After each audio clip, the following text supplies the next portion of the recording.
Dans quelques jours, il fera ses valises pour Marrakech, mais pas pour des vacances. Michael Périllat participe à un grand événement sportif et humanitaire, la 17e édition du rallye 4L Trophy.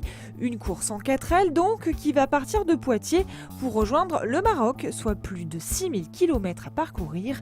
Et sur la ligne de départ, 3000 concurrents rejoints par 6 étudiants de l'école supérieure d'ostéopathie de Champs-sur-Marne, parmi lesquels Michael. Son rôle, prodiguer des soins aux équipages participants, tel un mécanicien du corps humain. Michael Périllat est notre invité dans Dites-moi tout. Bonjour Michael. Bonjour. Alors dis-moi, le départ pour le 4L Trophy, c'est dans quelques jours. Toi, tu as déjà participé à ce rallye l'année dernière, mais en tant que concurrent, qu'est-ce que tu retiens de cette aventure ? Ça m'a beaucoup plu, c'était une grosse préparation en amont, donc ça nous a pris au moins 6 mois à l'avance pour préparer, pour la recherche des sponsors et autres. Après, il y a eu l'achat de la voiture et la préparation de la voiture. Donc l'objectif, c'est qu'elle soit le plus prête possible pour éviter les galères mécaniques sur le raid. Et après, super aventure sportive et humanitaire aussi. Une fois là-bas au Maroc avec les enfants. Qu'est-ce que tu as fait justement L'objectif, c'était vraiment d'apporter des fournitures scolaires aux enfants.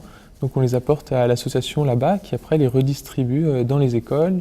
Et il y a aussi une partie de l'inscription qui aide à faire pour la construction de classes et d'écoles là-bas au Maroc, dans le désert. Alors cette année, la démarche est complètement différente puisque déjà tu te rends au Maroc en avion, c'est le grand luxe, et puis tu vas prodiguer des soins en ostéopathie aux équipages. Est-ce que c'est pas un peu frustrant quand on aime le sport et la mécanique ? Non, parce que là, je sais que je pars dans une optique différente. Là, je pars pour le boulot et ça fait comme un super stage proposé par mon école.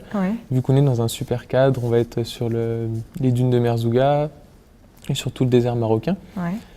Et non, ça va être le côté plutôt travail. Et non, c'est quelque chose qui me plaît beaucoup, donc je vais être très content de pouvoir faire ça là-bas. Après, on croisera plein de 4L, donc il y aura toujours possibilité de me prendre tenir, le volant. voilà. Ça te rappellera quelques souvenirs. Au moins le nez dans le moteur pour voir s'il y a encore des problèmes. Vu qu'on a déjà fait, on sait à peu près les petits soucis qu'il y a. On essaiera de prendre du temps, à mon avis, pour ça aussi. Quels sont les motifs de consultation les plus courants dans ce type de rallye ? Les bobos un peu vu que c'est sur une très longue distance et ils sont dans des voitures avec des suspensions pas vraiment au point, c'est plutôt des douleurs de dos, douleurs en bas du dos la plupart du temps. Après, il y a aussi ceux qui poussent les 4L dans le désert, donc là ça peut être des douleurs plutôt au niveau des épaules. Et pourquoi ils poussent des 4L dans le désert ? Une fois qu'on est en sablé, la seule possibilité c'est qu'il y en ait 3-4 qui poussent derrière et quelques-uns qui tirent devant, sinon on s'en sort pas, on s'en sable. Ça, sachant que vous êtes deux dans la voiture, oui, on est deux, toujours en binôme. En même temps, c'est 6000 km en 10 jours, donc tout seul, ça aurait été difficile. Effectivement. Et il y a un esprit de solidarité quand même dans cette course ? Oui, ça c'est super.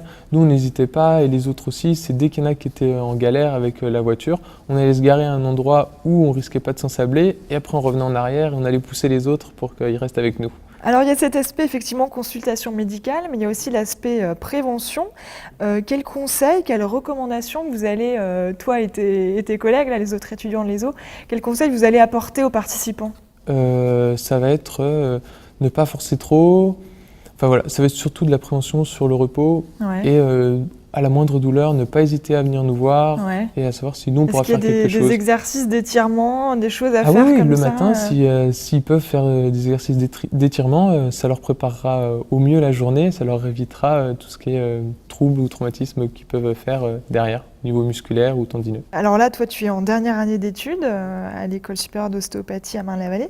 Qu'est-ce qui t'attend après ? Comme la plupart des gens qui sortent de notre école, c'est plutôt fonder son propre cabinet privé. Donc là, c'est ce que j'ai pour objectif, de rentrer sur la Haute-Savoie, qui est ma région natale, et de monter mon cabinet là-bas. D'accord. Alors on l'a dit, le 4L Trophy, c'est quand même de l'humanitaire aussi. Être ostéopathe bénévole, faire du bénévolat dans ton domaine, est-ce que c'est quelque chose que tu pourrais envisager ? Ou le 4L Trophy, c'est vraiment une parenthèse Non, j'ai toujours aimé travailler avec les sportifs. Donc j'ai pour objectif par la suite de suivre, si possible, un club sportif. Après la discipline, j'ai pas encore décidé, j'ai des idées mais pas fixées. Et là, je pense que ce sera dans le bénévolat pour aider les sportifs et aider vraiment l'équipe sur ma région. Ouais. Qu'est-ce qui te plaît justement dans l'ostéopathie en direction justement du monde du sport en quoi ça change des gens lambda? Ouais, le corps d'un sportif va être très important, ça va être son outil de travail, Ouais. en tout cas pour les pros. Mmh. Et il faut que tout aille pour le mieux et que ce soit optimisé au maximum. Donc après ça va être mon travail pour que tout aille bien et tout fonctionne au mieux pour son sport. Ça, c'est un truc que tu as toujours voulu faire, devenir ostéopathe? Oui, j'ai toujours voulu en fait traiter par la main et soigner les gens et soigner toutes sortes de douleurs et de maux qu'ils pouvaient avoir. Donc c'est pour ça que je me suis orienté sur l'ostéopathie qui me paraissait bien adaptée à ce que je recherchais. Écoute, c'est l'heure de la question bonus. C'est une question surprise que tu vas découvrir sur cette tablette. Je vais te la passer. La voici. Alors Michael, est-ce que tu penses que se préparer pendant 8 mois, sortir 7 500 € et faire 6 000 km aller-retour, c'est pas un peu excessif pour faire 10 minutes de ski sur une neige jaune-orangée et même pas froide? Alors, il s'agit de mon Mathieu, binôme. Ouais, ton binôme. De l'année dernière, oui, c'est ça. De l'année dernière. Et qui repart encore avec moi cette année. Ouais, c'est ça. Alors, il te prend un peu pour un fou, non? Enfin, vous êtes un peu fous tous les deux, est-ce que j'ai compris? Oui, parce qu'on avait emporté une planche de surf. Voilà. Et l'objectif, c'était de surfer sur les dunes là-bas à Merzouga. D'accord. Et ça, c'était super, on était super contents. Vous l'avez fait alors? Oui, on l'a fait, oui. On y est même allé 2 fois, je crois. On a pris le temps d'y aller. Et on était même contents sur l'allée. On était monté à plus de 2000 d'altitude et on a même trouvé un névé. Donc c'est de la neige qui restait sur un flanc de montagne. Et on a même pu aller surfer sur la neige au Maroc. Sympa. Donc ça, c'était super, ouais. Alors l'émission est terminée. Ce que je te propose, c'est qu'on se prenne en photo pour garder un souvenir de l'émission. On y va.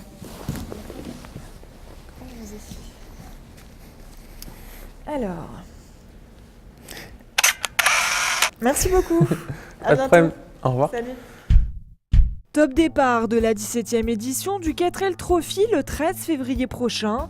Pour suivre la course en direct, rendez-vous sur www.4ltrophy.com. L'année dernière, la course avait rapporté à l'association Les Enfants du Désert près de 60 tonnes de matériel et plus de 33 000 €. Une somme qui a permis la construction de 4 salles de classe. Plus d'infos sur enfantsdudésert.org. Dites-moi tout, vous donne rendez-vous dans 2 semaines avec un nouvel invité. Salut!